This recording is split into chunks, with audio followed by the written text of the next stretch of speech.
सूरत शहर के भीमराड गांव में पनास आदिवासी समाज द्वारा क्रिकेट का आयोजन हुआ, जिसमें वलसाड और डांग जिला के सांसद श्री धवल भाई पटेल को चीफ गेस्ट के तौर पर आमंत्रित किया गया था। भीमराड गांव के पूर्व सरपंच श्री बलवंत भाई पटेल ने सांसद धवल पटेल जी के स्वागत की तैयारी कर दी थी और भीमराड गांव सांसद का काफिला आते ही ढोल नगाड़े से स्वागत कर गांधी स्मारक पर हार फूल अर्पित कर गांधी भवन का दीदार कर क्रिकेट ग्राउंड पर पहुंचकर खिलाड़ियों को अभिवादन कर सभी को खुश कर दिए और सांसद धवल पटेल ने ग्राउंड पर जाकर बल्लेबाजी का आनंद उठाया और आखिर में भीमराड गाँव के बलवंत भाई पटेल का धन्यवाद कर अपने टीम के साथ रवाना हुए।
ताज़ा खबर देखने के लिए देखते रहे स्टार न्यूज नेटवर्क। जय हिंद, जय भारत।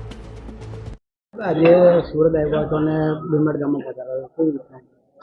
જી, આજે ખાસ કરીને મને એકદમ પાવન ધરતી એવી ભીમરાડની ગાંધી સ્મારક મેદાનમાં આવવાનો મોકો મળ્યો અને ખાસ આમંત્રણ મને સુરત આદિવાસી સમાજમાંથી મળ્યું હતું। અમારા ભરતભાઈ આપ્યું હતું કે પનાસ આદિવાસી યુનિટી ક્રિકેટ ટુર્નામેન્ટનું આયોજન કરવામાં આવ્યું છે।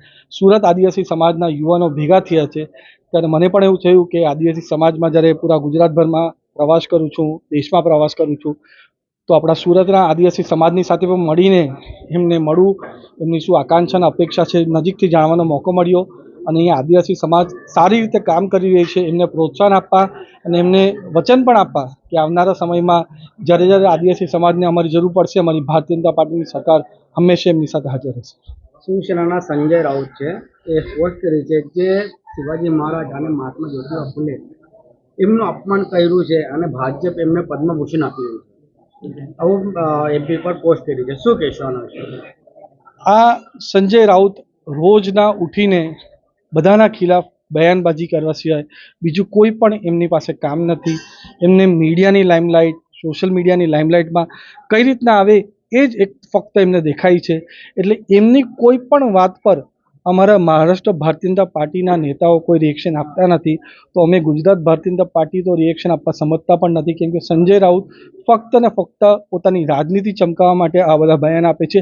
એના કારણે જ શિવસેના બીએમસી પણ હારી ગઈ અને પૂરા મહારાષ્ટ્રમાં 5મા નંબર પર આવીને અસલી શિવસેના એ આપણા શિંદે સાહેબની છે।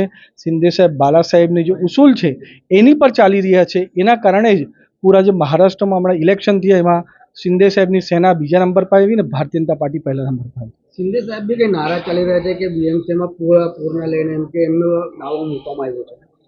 આ કોઈ પણ બધા વિપક્ષના લોકો હોય એ આ બધા જાતના બયાનબાજી કરતા હોય, અમે બધા એક જ છે, અમારી સરકારમાં એક છે અને આગળ પણ સાથે બધા ડિસ્કશન કરીને જે અમારું શીર્ષ નેતૃત્વ હોય, કેન્દ્રનું નેતૃત્વ અને મહારાષ્ટ્રનું નેતૃત્વ એક સાથે મળીને આમાં કોને શું મળશે એ નક્કી કરશે. પણ જે રીતના આગળ પણ અમે મહારાષ્ટ્રમાં સર્વાંગી વિકાસનું કામ કર્યું છે એ રીતે મહારાષ્ટ્રમાં, ગુજરાતમાં અને ભારતમાં અમારી 20 રાજ્યોમાં સરકાર છે ત્યાં સારામાં સારી કામગીરી અમારા લોકો કરશે. કલ્યાણ ડોંબિવલીમાં એ માનસેની અને શિંદેનું ગઠબંધન થયું છે, એનાથી ભાજપને કેટલો ફરક પડશે? એકદમ ખોટી વાત છે. કલ્યાણ ડોંબિવલીમાં ભારતીય જનતા પાર્ટી અને શિવસેનાનું ગઠબંધન ત્યાં છે, હતું અને રહેશે.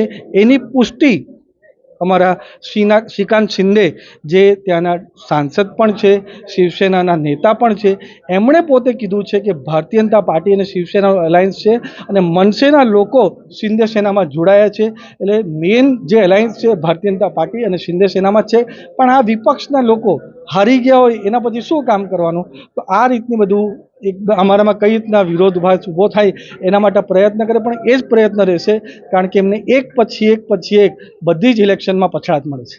અને પંજાબની અંદર કેજરીવાલે આવું સ્ટેટમેન્ટ આપ્યું છે કે ભાજપના જ નેતાઓને ભાજપને કોન્ટ્રાક્ટ આપવામાં થાઈલેન્ડ જવામાં, બહાર વિદેશ જવામાં આવી રહ્યું છે. આના ઉપર શું કહેશો? આ કેજરીવાલ પોતે દિલ્હીમાં આટલા બધા કાંડો કર્યા, લિકર સ્કેમ કર્યું, શીશ મહેલ સ્કેમ કર્યું. એ પોતે કહેતા હતા કે અમે કોઈ પણ જાતની લક્ઝરી નહીં લેશું, ગાડી નહીં લેશું, બંગલા નહીં લેશું, અને પછી 500 કરોડના શીશ મહેલ બનાવ્યા. લિકર સ્કેમમાં 20,000 કરોડથી વધારે ગોટાળા કર્યા અને બધા પોતાના કોન્ટ્રાક્ટરોને પૈસા આપ્યા અને કોન્ટ્રાક્ટ પણ આપ્યા. એટલે જેને કમળું થયું હોય એને બધું પીળું જ દેખાય તે રીતના બીજા પર આરોપ લગાડે છે. પણ અહીંયા અમે સામાજિક કાર્યક્રમમાં આવ્યા છે, અહીંયા રાજનીતિની વાત નથી કરવા ઈચ્છતા હતા. પણ તમે મને સવાલ પૂછ્યા એ મેં કીધું. તમને પાછું કહેવું છું કે વિપક્ષના લોકો ફક્ત ને ફક્ત આવા આરોપ જ લગાડી શકે, પણ ઇલેક્શનમાં ભારતના લોકો મોદી સાહેબ અને ભારતીય જનતા પાર્ટી અને એના ઘટક દળ પર એકદમ વિશ્વાસ મૂકે છે. એના કારણે જ અમે અલગ અલગ ઇલેક્શન જીતીએ છીએ.